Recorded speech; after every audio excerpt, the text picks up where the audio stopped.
Hey, what's going on? Hope you're doing well today. Thanks for joining us live. And if you're listening to the recording, hope you enjoy this. Very excited about this month's Club PF webinar. I have a very special guest with us today. She'll do an introduction in just a moment. This month's webinar is all about content-led growth. One of my favorite topics, probably because I spent a lot of time in HubSpot, a lot of time in the inbound marketing ecosystem, evangelizing inbound marketing. Look, I love inbound marketing, but I do feel inbound marketing and also content marketing, which sometimes those terms are used synonymously, needs to change. And that's why I'm very bullish on this idea of content-led growth. And Cassie, who's the CEO of Campfire Labs, is also very bullish on this as well. And we're going to unpack the whole thing for you today. We'll get to the agenda in just a moment. But Cassie, welcome, and please do an intro. Thanks, Mark. It's so lovely to be here with you all. As Mark said, I'm the CEO of Campfire Labs. We are an agency, a content agency who focus on long-form narrative content, interview-driven content. It sort of feels like, well, we try and make it feel like magazine-style journalism, but written for a B2B SaaS audience. We've got an amazing team, amazing group of writers. We're growing. So that's really cool. Before I came to Campfire, I joined last year. I was at Animal's content agency for 5 years. Started out as a level 1 writer and moved up to be VP of people or ops by the end. I can't quite remember. It changed a couple of times. And before that, I was at a B2B SaaS company, a prototyping tool in Barcelona, where I'm based. Love it. Love it. Well, welcome. So glad to have you as a partner of TACK and then doing this Club PF webinar together. I'm going to drop the link to the slides one more time. You can get the slides and the recording if you're listening live right now inside of Club PF. You can sign up for a free account if you don't already have one, clubpeoplefirst.com. But let's get right into the agenda. Just as a quick reminder, we do one of these every month or so. The next one is happening in just about a month from now, rethinking the lead to opportunity experience with Natalie from Nevadic. If you know Natalie, you know it's going to be a good one, just like this one. We're going to talk about how you can change the buying experience when someone becomes a lead to hopefully when they become an opportunity, using things like interactive demos, using things like people first sequences to make that buying experience much more aligned to how people like to buy things today. So that I'll leave it at that. And then we have another one a few weeks after that. So check them out. I'll throw the link to the webinar page as well in the chat. But Cassie, you want to go through what we're going to cover today and how we're going to make this super educational? Yeah, thank you so much, Mark. So today, Mark and I are going to tag team on talking about some of our real experiences with executing some of the highest performing content-led growth campaigns on some of the fastest growing SaaS companies. Not to toot our own horn, but there you go, toot toot. So we'll be walking through the definition of content-led growth with those real examples. We've got some frameworks and some first principles for running content-led growth campaigns. And then towards the end, we'll share a multi-step workflow for creating your first content-led growth asset and share some thoughts on measurement, because that can be a tricky aspect of this. We'll have time for questions at the end and discussion, or you can drop them in the chat and we'll try to field them as we go, try to multitask that. Yeah, I'm very good at running webinars, doing multiple things at once. So feel free, to Cassie's point, like drop your questions, your comments, your ideas for everyone else listening live into the chat. Let's make it super interactive. And let's kick it off with the definition. And if you folks have a definition for content-led growth that you've been using, we'd love to hear it in the chat too. But this is how Cassie and I have defined it. So I'm going to have you unpack it first. Thanks, Mark. We tried to keep this definition simple and clear.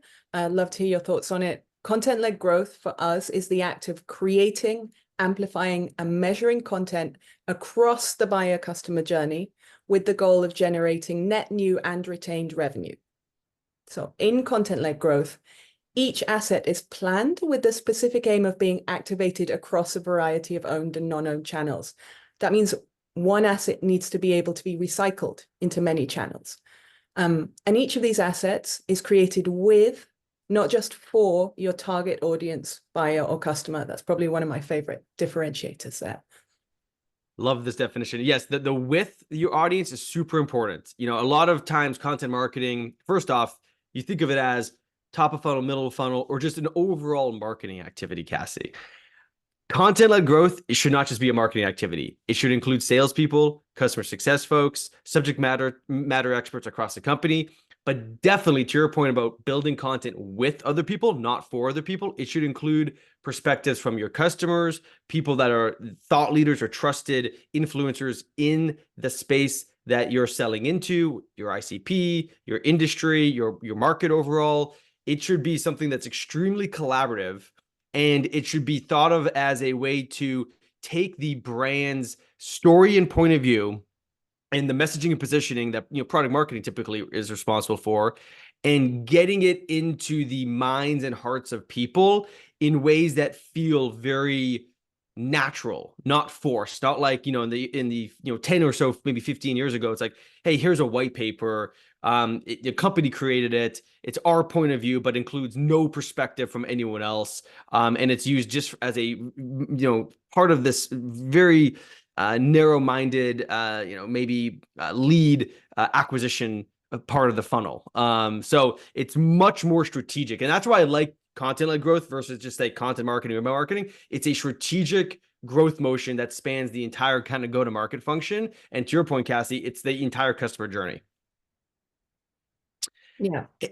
And you create this nice little flywheel using the 3 verbs. We love verbs to define things for people. So yeah, let's unpack this now. And actually, hold on, before you do that, Andrew, does that answer your question around how does this differ from content marketing? I'd love to know if it does or doesn't, because like I think Cassie, like you and I have talked a lot about like content marketing, content-led growth. There's definitely a debate.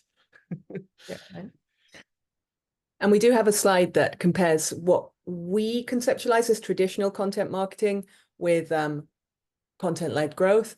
And maybe we can pause on that slide and have you share a little bit more, Andrew, about where you would like to see more differentiation or how you think they're the same. But we'll definitely dig into what we think is different. I think the starting point might be maybe our conceptualizations of traditional content marketing are different from Andrew's, but maybe we can get into that on that slide. I'd definitely like to address that.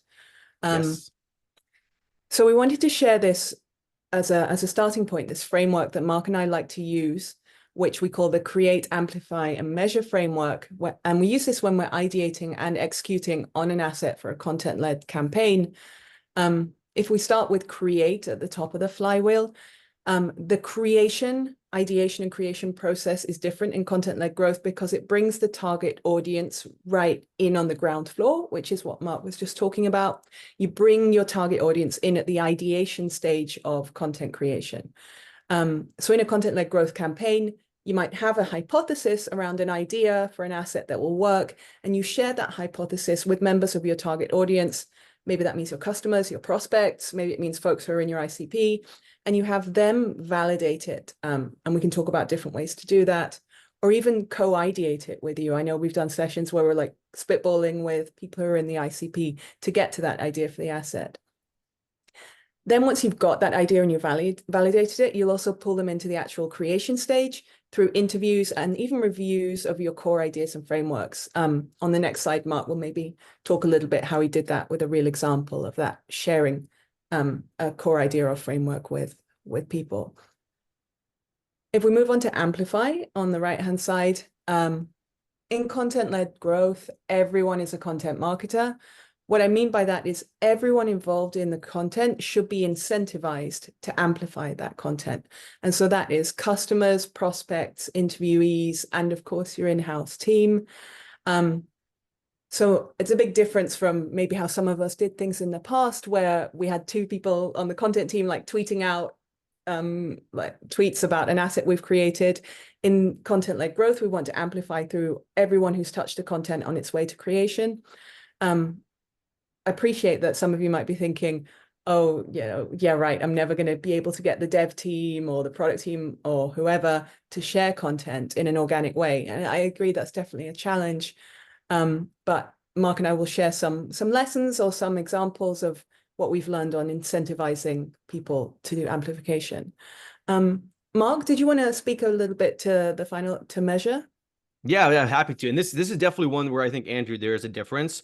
Content marketers don't typically think, at least I think, in the idea of how do we use content and the signals of engagement in a way to grow revenue, right? I think great content marketers do, right? But I feel like the majority of people creating content, definitely should do step one and two here, right? You got to create for the right people, for the right reasons, and you got to figure out how to get the content to the people's, I guess you could say screens at the end of the day, or heads. But how do you use then the engagement from the content? So the classic example is like, well, the only engagement signal we have is someone downloads it with a form. Like, that's very narrow-minded, right? I think that's like the traditional inbound marketing definition, right? You create content, you put it on a landing page, you gate it, there's a form, there's a signal, right? But with content-led growth, there's tons of different ways to create engagement signals that can be then fed into a tool, into an algorithm that then allows your SDR AE team to better follow up and personalize and serve up the next piece of content. And that's where measurement comes in. So it starts with the engagement signals. There's a lot of discussion about signal-based sales these days, signal-based marketing. That is a key aspect that's different for me. And then it's also about how do you measure the impact of content, to your point, Cassie, on pipeline and revenue and adoption. And it's not just about content for the sake of creating leads or MQLs. Sure, I mean, that's a leading indicator, but it's how well does a particular piece of content drive revenue for the business, and how do you use that content in places outside of just marketing? So yeah, I mean, let's see. We got actually Andrew, very thoughtful comment here. Seems like a more market-oriented approach to content marketing strategy, defining content marketing strategy as exactly. I'm not gonna read everything that you put in the chat, but yeah, I definitely like what you put here, Cassie. Like, let us know what you think as well. And actually, the next example is a great one. So, this is a customer that we've worked on together. They're Suugo. They're an event technology company. We said, look, what is Suugo's product? What is its product differentiation? Where does it believe event technology needs to go? What is its brand promise and brand story? And how do we design a very strategic asset, the event maturity model, so that it can become a cornerstone asset for how they use content to grow revenue, content-led growth?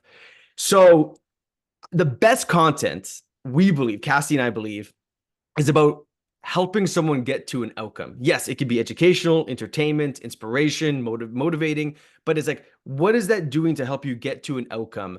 Selfishly, either as an employee at a business, or as a person on a team in a business. But like, how do you design the content with the outcome first? And in this example, the event maturity model, each of these stages is designed to help someone get to a different outcome.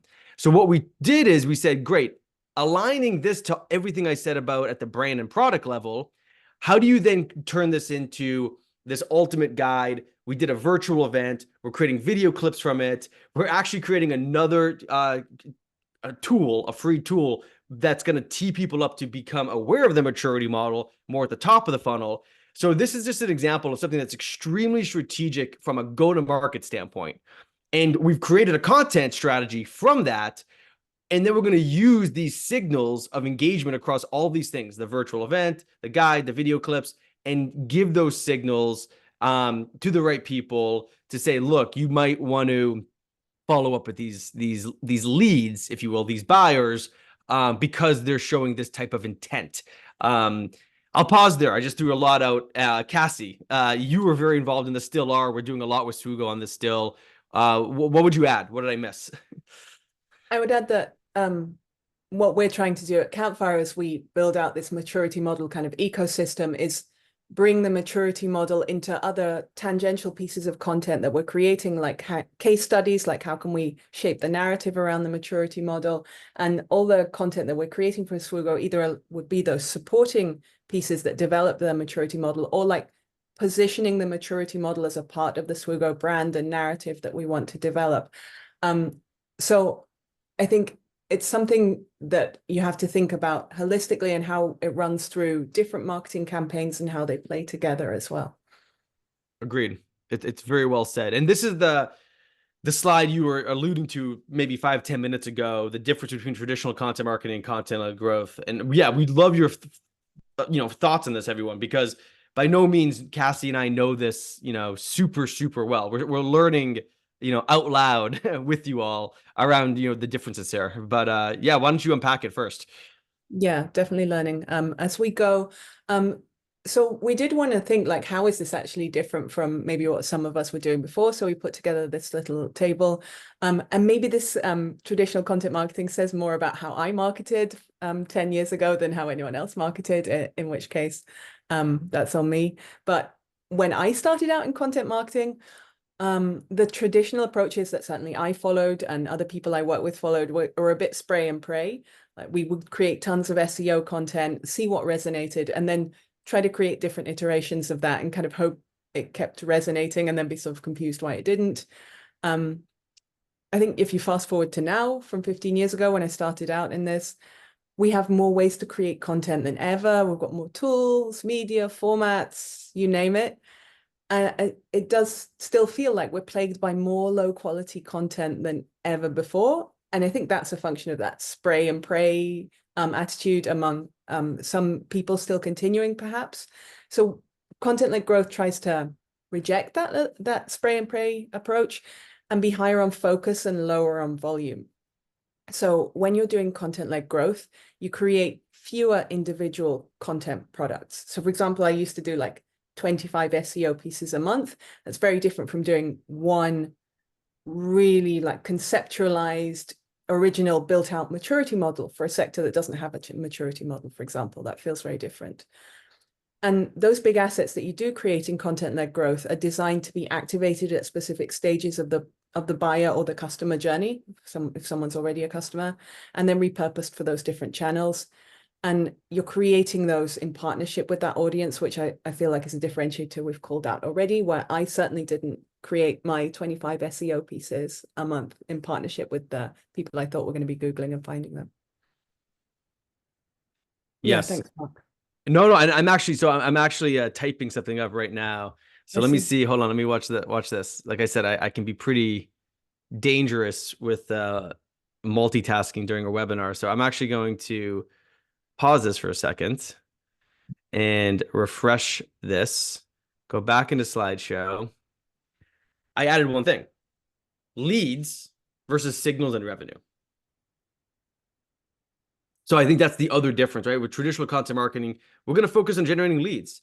And I think with content-led growth, I know it's about revenue, like we've talked about, but it's about using signals to get to revenue through content engagement. Interesting. Can you give us an example of signals? Like what would be a signal for you?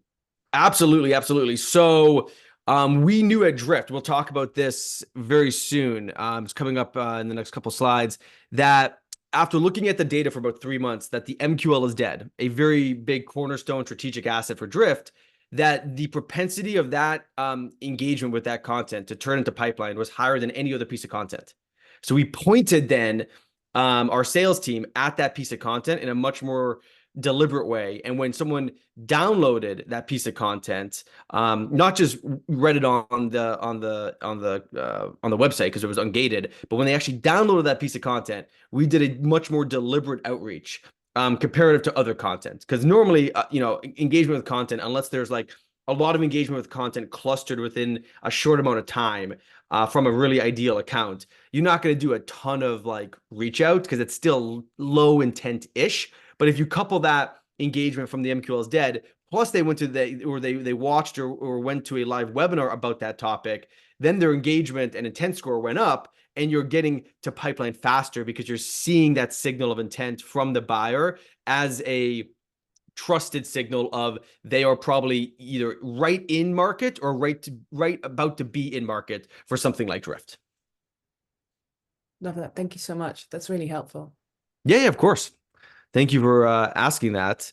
Let's move on to the next slide and talk about, how this is a full funnel journey a bit. Because, the MQL that is also, just as going back to that example, Cassie, was something that our customers loved as well, because it was very educational, helping people understand how to use conversational marketing both from a theoretical standpoint, but how to actually change the website experience using conversational marketing.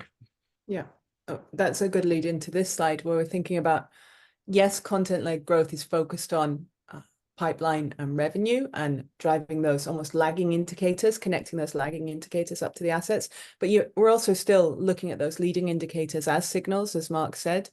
So we will be expecting a good, impactful content-led growth asset to be driving those leading indicators for things like brand visibility, conversations, yes, website traffic, the traditional one, community, followers, fans, things like that, pipeline and revenue, either new or retained. I think that retained is interesting because we're talking about like the content going through the whole funnel rather than like abandoning people when they are closed as a deal. Which I think is something that certainly I neglected a wee bit in the first part of my career. So it's true that a lot of us were focused on growing web traffic and MQLs, sometimes at the expense of other types of growth. I don't suppose I'm surprising anyone when I say that in 2024, the SEO growth playbook is quite hard to win at. A lot of verticals are pretty saturated. And content-led growth is about driving those results that the business actually cares about, the conversations, pipeline, and revenue. It also helps, I think, align sales and marketing more closely. I think that's something we see in the Suugo example, because it helps sales hit their pipeline goals and supports them with some of those lower funnel assets that have been validated by talking to real customers and haven't just been like sort of magicked up in the mind of a content marketer who's very embedded and perhaps not in tune with the ICP. So I think that is an interesting outcome as well, that aligning the sales and marketing teams.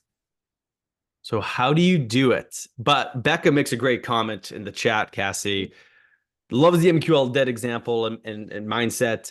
The other factor is the traditional content marketing overlooks is getting a MQL, or how an MQL, excuse me, doesn't equate to a sale.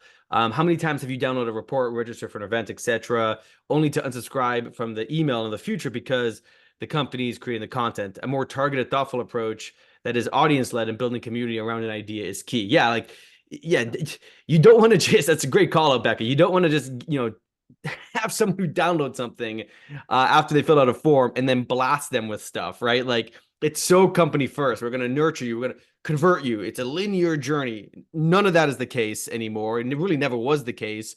But because buyers have, I would argue almost if not all the power to buy something today, you have to match how you go to market to how people buy. And a content-led growth approach can be that, right? It could be something that's very people first, which gets into this next slide. And Cassie, I love these principles you've developed. The 5 principles to taking your content and matching it to how people want to consume it today and how they, expect to buy something today, to your point, Becca. So yeah, why don't you unpack this now for everyone? Yeah. So I won't go through them too much because on the next 5 slides, we're going to dig into each one of these principles. But I really try to distill some of the first principles, some of the ways of thinking that allow content-led growth to be successful and make it possible to create. And some of them are kind of a mindset changes, particularly number 5, I think maybe is a mindset change. Some of them are operational and some of them are maybe more marketing or maybe just more communications first principles. So there's a mix in there, but we can dive into them one by one.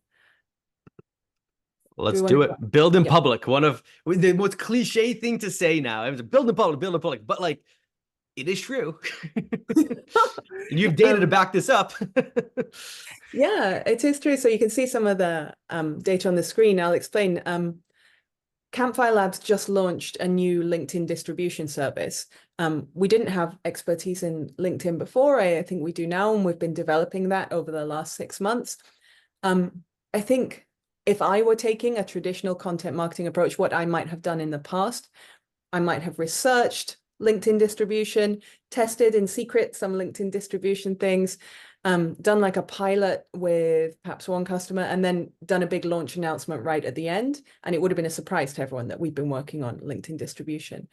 We kind of flipped that. We wanted to build in public. So what we've been doing over the last 4 months is building our LinkedIn distribution service in public on LinkedIn. It's a bit meta and a bit confusing. So that means we've been posting on LinkedIn about building a LinkedIn service.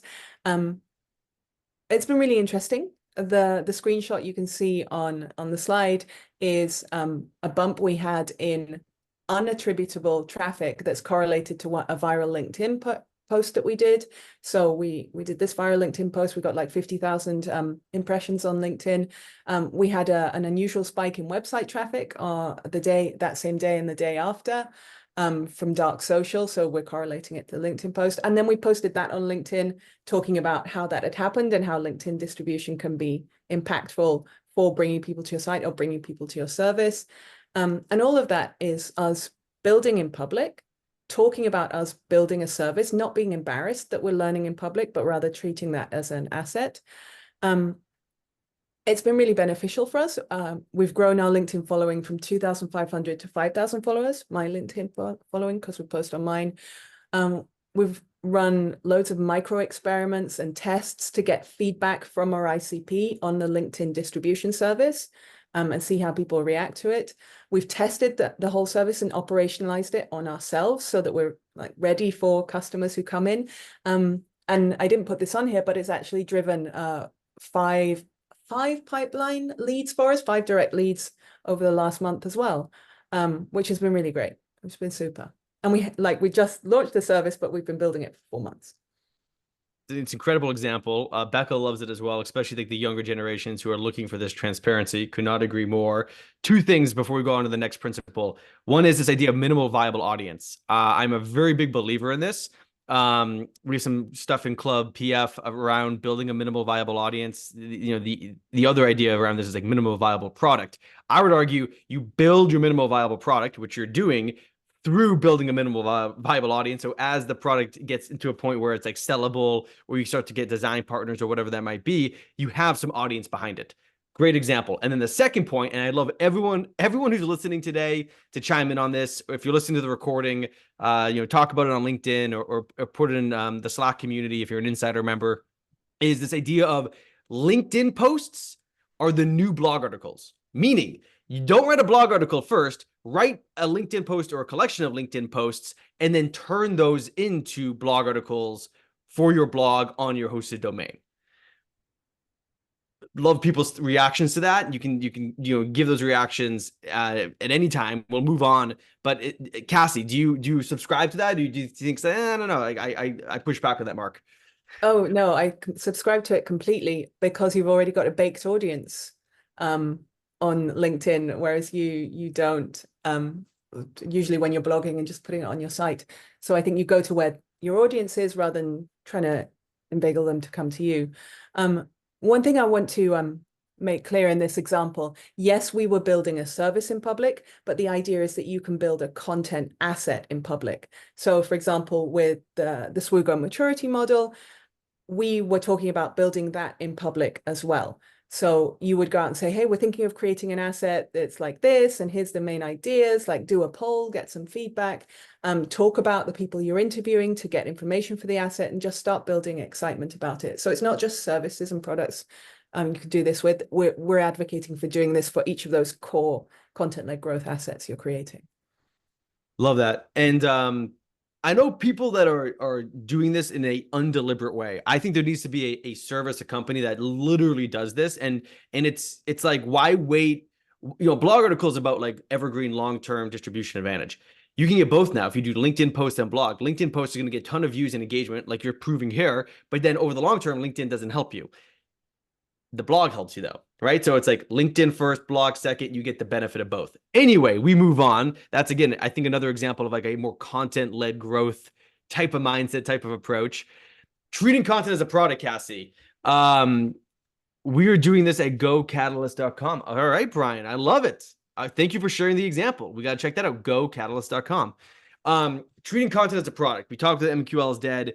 I mean, we called it Drift Press. But we had we had the Drift Network for the podcast, Drift Press for the books. We printed a lot of books. This won't scale as an example of a book we printed. The MQL is dead. We also created mini versions that were physical books. We're going to do the same thing with TACK. We actually have a book in Club PF right now that's called the People First Advantage. We're going to physically print that book, probably in time for inbound.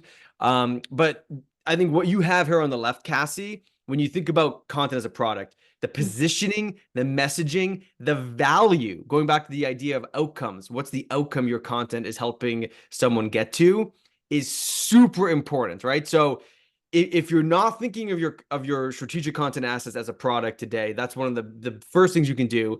And literally create it as a brief. Every content asset should have a brief. Who's it being written for? Why? What's the value? What's the positioning and messaging? How is it different than what's already out in the market from a content standpoint?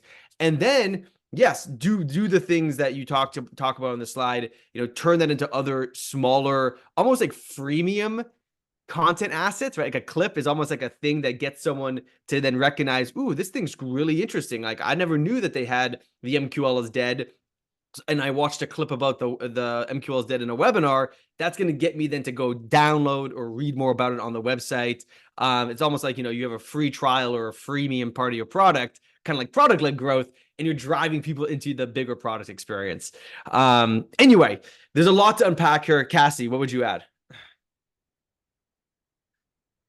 One of the things I really like is the idea of launching the content asset as you would launch a product. So through events, through different breakouts, through webinars, things like that. So not sort of just focusing on distributing it through social channels or things like that. You want to make a big noise about it as you would if you had a product feature launch or even a product launch. So I think that's a big difference as well, and sort of sometimes difficult to get your head around about how might you launch a piece of content. I think that's an interesting challenge.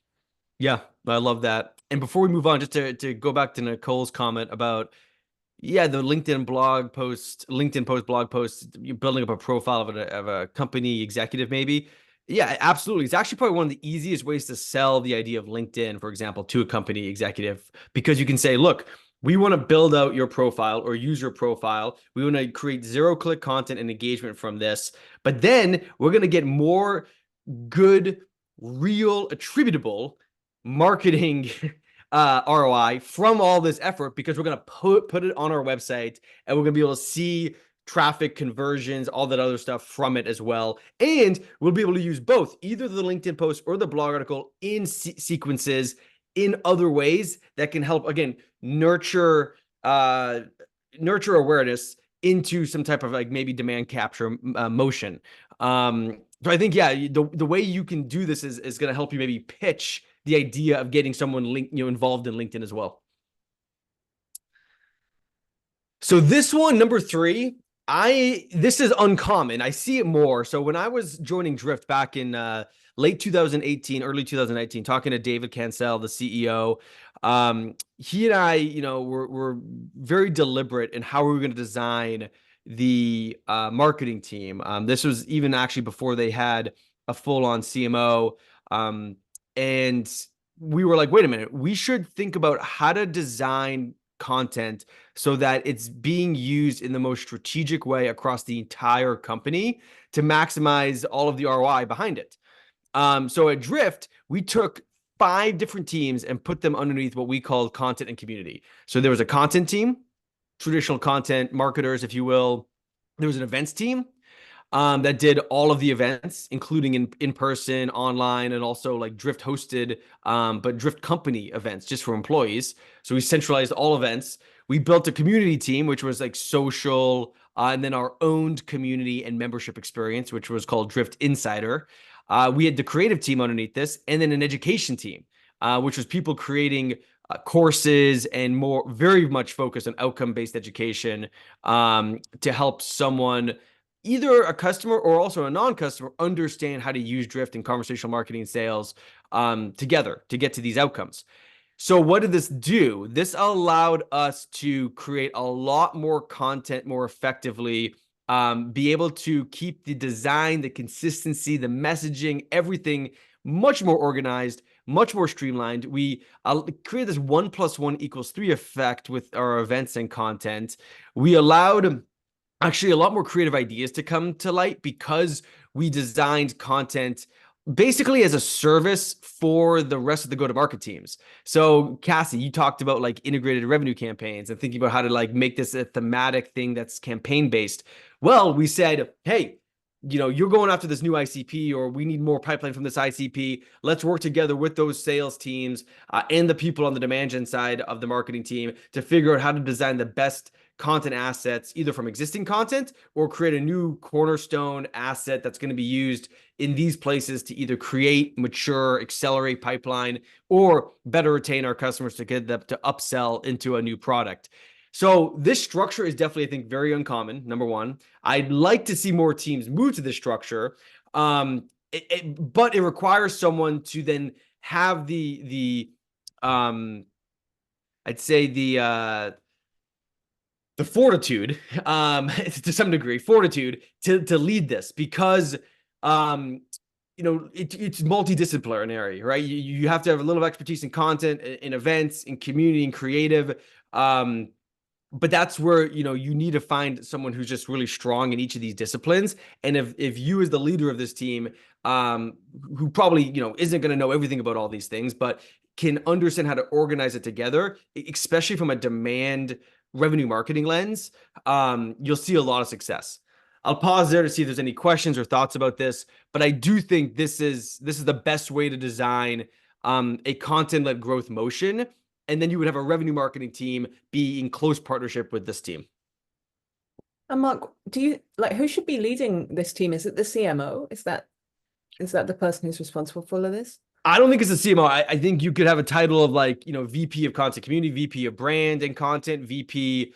It's probably a VP level person. I'd say that VP, SVP, EVP, depending on the size of the organization. It's someone who knows how to use content and community to generate revenue, but isn't going to be the person who has to figure out all the ways to activate this through channels. So this team doesn't really own many channels at all. They might have an owned channel from a community membership standpoint, but they're gonna be the service, if you will, the internal agency almost, to make sure that the sales team, the CS team, and the marketing team has what it needs in order to create different offers, mostly in the form of content and events, and use those things to create signals of engagement so that those signals can be turned into revenue.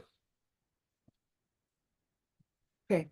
Ben, I think I do have my original job description that I wrote for David at Drift, because he basically told me you need to write your job description just so we can get this approved. I will try to find that. If you want to email me, mark@tackgtm.com, or just LinkedIn me to remind me about that. But yeah, I think I do have a job description. I don't know, Cassie, do you have any thoughts on this? It's a little out there. I'd say that much. No, I don't think it's out there. I think it's really great. Really innovative. I wonder about how easy it is to then connect that person up with the revenue teams, like the VP of content, but with a revenue background, with an understanding of how you're driving that revenue. I think that's interesting. And one of the things what I've been thinking about recently is, does content and product, how do they fit together? Does all of this fit under product? Does it fit under marketing? So that's a different conversation, not for this webinar, but that was kind of the root of my question here. Yeah, no, it's a good point. I mean, I always say the best content marketers are fantastic product marketers as well. So true, right? Because the best content and product marketers are super close, have become partners with customers, and they build content with customers, not for customers. So yeah, it's kind of goes back to what we talked about in the beginning. Definitely.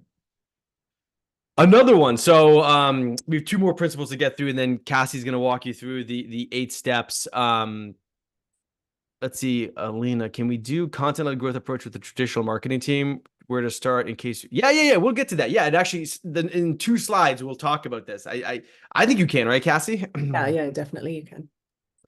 So one thing that I was lucky enough to witness at HubSpot that we took to Drift, we kind of took it at AirMeet, just ran out of time, but then we definitely are doing at TACK, is this idea of find the problem and then name it, and then name, of course, the better the better version, like the solution, right? The hero, whatever you want to call it, to solving that problem. But I think this is a really important aspect of content-led growth. Like content marketing, maybe people do this as part of their content marketing or inbound marketing efforts. It never was something that I taught or was really doing in a super strategic way outside of what HubSpot taught me. But I believe this is so important. And even Suugo, we could talk about that example as well. HubSpot, the problem, a lot of people think HubSpot, like the problem was outbound. The real problem of outbound, though, outbound marketing, was being interrupted. Ironically, that problem is still not exactly solved, and inbound marketing is evolving. But the problem was being interruption. Drift, a lot of people think the problem is forms. The actual problem, though, and this problem, by the way, is fundamental to how you go to market. Because when you think about HubSpot's product, the product was all about building things, features, now hubs, etc., to solve this interruption-based problem.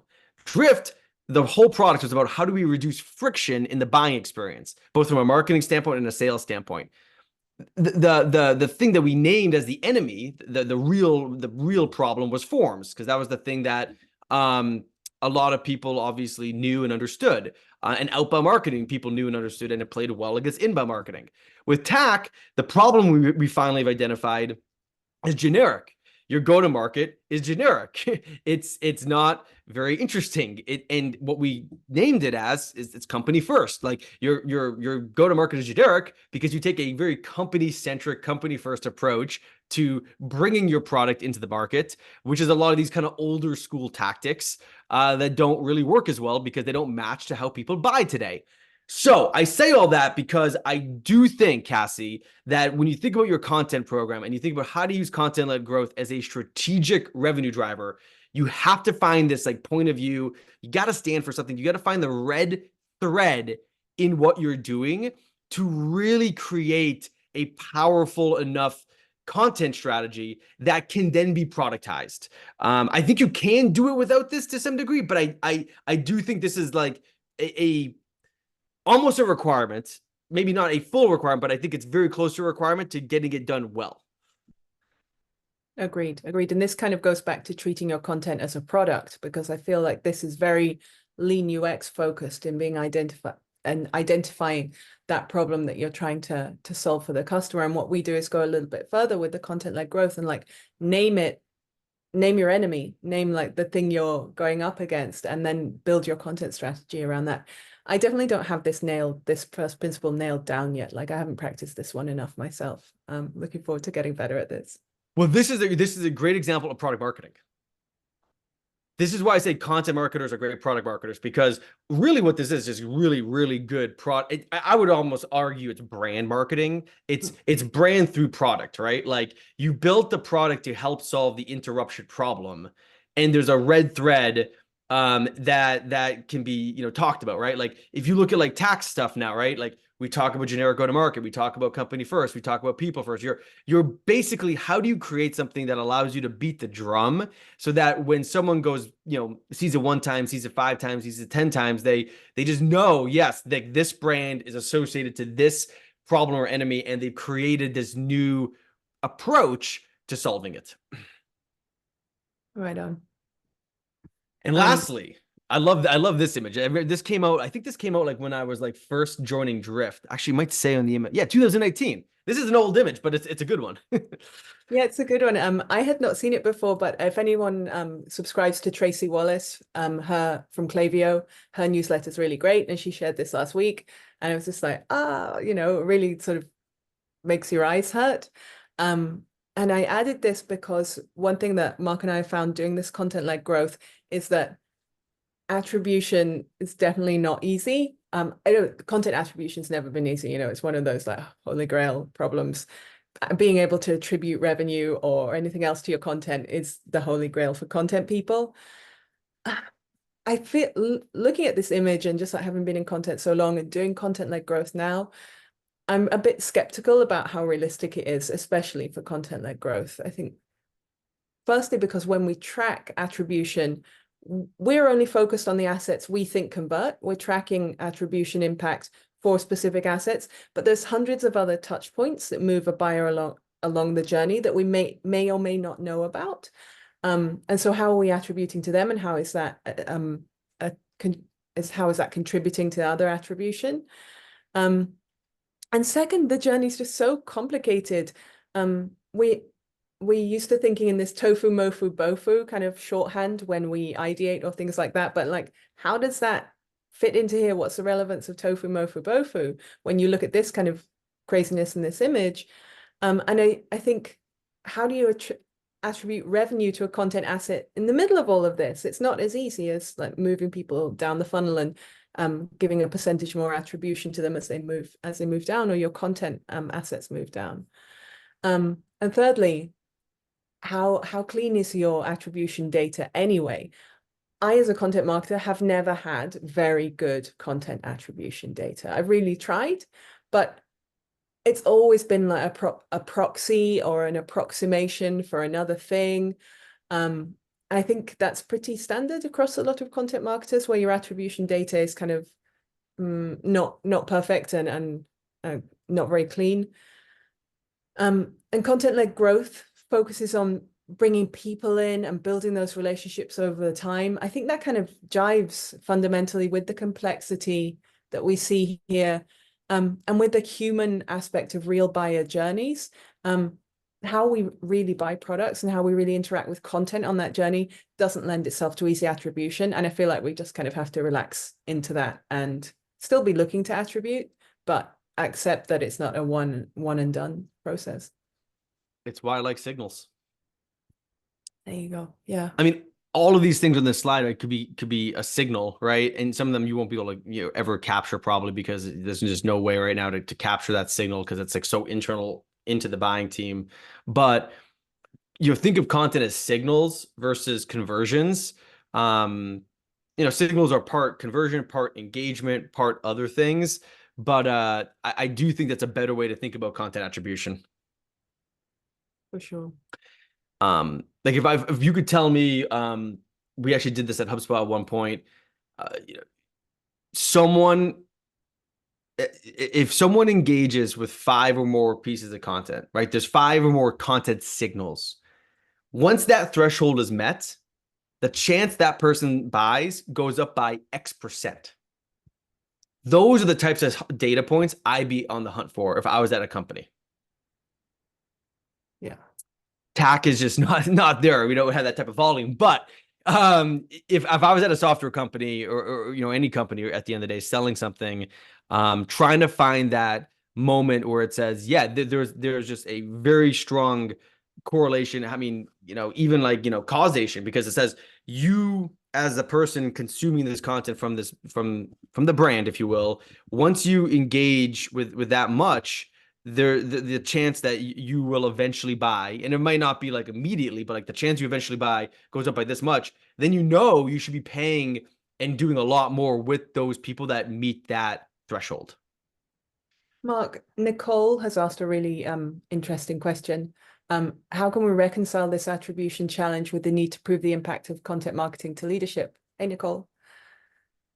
This is where I do think content marketers need to become part of like the integrated like revenue campaigns. It's sometimes called integrated marketing campaigns, but like your content needs to be part of like the actual campaign execution, so that it shows that, hey, this piece of content, number one, has influenced this much pipeline of revenue and or has sourced this much pipeline of revenue. So there's always got to be some sort of attribution for sure for content.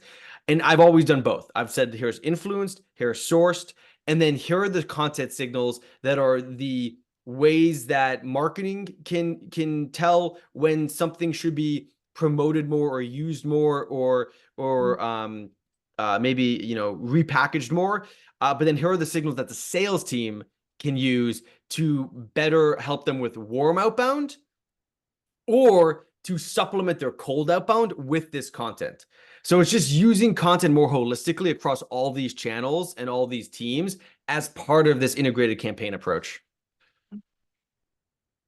Interesting. We could do a whole webinar on that, just integrated campaigns. We actually do have a lot of good content in Club PF about integrated campaigns, especially if you're an insider member. But yes, we're perfectly on time. We got 5 minutes left or so. So let's round it out with this, and then one last thing about measuring. Yeah. Thanks, Mark. So we wanted to give you a way that you can get started creating your first content-led growth asset, regardless of the size or structure of your content team. I think this is something everyone could try. This is something we're currently doing for our own marketing at Campfire Labs as well, and we'll be building in public about that. So improving our process as well. But I think start off with this ABM approach where you identify some companies or accounts or people that you'd like as a customer. And you can reach out to them like cold outreach, or if you have a relationship or a network or anything like that, and ask them to appear in a new piece of research about their industry. So you're already bringing them in at that kind of like ideation and creation stage. The ask will be a 30-minute interview about an industry challenge and how they're thinking about it. And this might sound familiar to Nicole because I'm currently working with Nicole on a piece about an industry challenge about content marketers, one-person content teams. So Nicole, now you've seen how the sausage is made. Once you've asked for that 30-minute interview, make the same ask of a handful of customers, so your existing customers, focusing on how they solved that industry challenge. So with the prospects, you're asking like how the industry challenge and how they're thinking about it. With the customers, you're asking how they solved it, so a slightly different angle. And then with those interviews, you're creating a narrative content asset about solving this problem by doing X to achieve Y. So you're including like examples, images, things like that. We can talk through some of the examples that we've been working on or looking at. So the example we're working on at the moment is solving the problem of being a one-person content team by using content-led growth to achieve like X results, things like that. You'd then, after you've done the narrative content asset, do a webinar featuring one customer and one prospect. So bringing in some experts on how they're thinking on this topic. And share both those content assets with the sales and customer success teams and product teams, with anyone who can use it as a way to teach folks in the pipeline how to solve the same challenge. Like you want to be helpful to people in the pipeline with this asset, as well as people you're marketing to. And then think about repackaging and distributing this asset across different channels in different ways, but always with the same message and beating the drum, like Mark says, rather than like thinking it's wrapped up then and saying, right, we need to create another content asset, keep like getting new things out of it, new events, new webinars, new smaller assets that you can recycle across those channels. Great checklist. I mean, it's just like it's spot on. It's what we did at Drift. It's what we did at Air Meet. It's what we're doing a little bit today too. And yeah, I mean, you follow this, and then these three next, ways to measure it, I think just kind of come into play. So I think number 6 is super interesting, right? This goes back to Nicole's question. It's like, oh, how do you know the impact? Well, if we do a webinar, it's very measurable. So you could say like, look, this asset is being used for all of these different purposes, and we can show how the actual asset drove engagement and then maybe influence revenue. But a webinar is usually more attributable to revenue. So hey, let's do that, right? So a content piece shouldn't just be one thing anymore. That's why this idea of cornerstone content and content-led growth is so important. How you measure each of these three things will be hard to do if you just create one asset, I think, Cassie. You need like multiple assets to really show the real value, the real ROI of spending all this time and energy writing out the story, interviewing all the customers, and all that stuff, right? Like that's the I think the unlock here.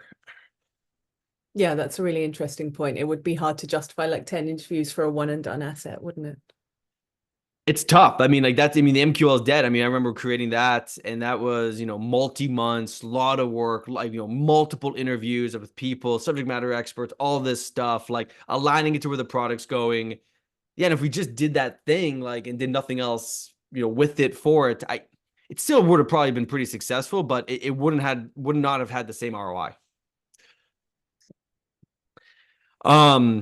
Yeah, I mean, the measurement though, like there's so much to unpack here. Probably another webinar. But again, there's a lot of resources you can check out in Club PF. We believe in this so much. Just as a last plug, Campfire and TACK have decided to do a joint package. We have two options. We'll do audience research. We'll do content execution. So the building, the creating of the content, and channel activation. I'm super excited to finally have this live this month, Cassie, for people to use. But like Suugo is a good example of us doing this. Netrodyne, another company who sells a hardware and software solution. Very interesting. Netrodyne.com is another example of us doing this. So check it out. It's on TACK's website, tackgtm.com. You can check out the package. And I know you're adding it to Campfire's website soon if it's not already there. Yeah. Just at one point on Netrodyne, please. just to give you an example of how you should be recycling these assets, the cornerstone asset, like the key asset that we're doing for Netrodyne, they want to keep recycling it and keep using it for different mini assets during 6 months. So that's how long you should be looking to like really get your money's worth from this one big piece of content that you invest in. I'm so glad you said that. 6 months is the minimum. For most, I would argue it gets down to almost 12 months, because then it starts to get into like, well, how do you reposition it, repackage it, almost redo it at some point. Like MQL is dead, I think, went through 2 or 3 iterations to keep it fresh. So like, yeah, that's the other thing. People think like, oh, I create content, that's it, I'm never going to update it or do like, no, like HubSpot, the state of inbound marketing report, which ran for like, I don't even know, 8 or 10 years. We just did it every year. It's an ultimate report. It got a ton of engagement, ton of pipeline. Yeah, don't think a piece of content is just you do it once and that's it. Club PF, many of you members, if you'd love to join us and become an insider, you get a lot more benefits. Check it out, clubpeoplefirst.com. But again, free members, you get access to a monthly webinar, all that good stuff. If there are any other questions, we have time for probably one more. Happy to take it right now. Loved the engagement during the webinar. Thank you, everyone, for coming live. If you're listening to the recording, we hope you enjoyed it. Cassie, thank you to you. Big thank you. Thank you so much, Mark. This was really fun.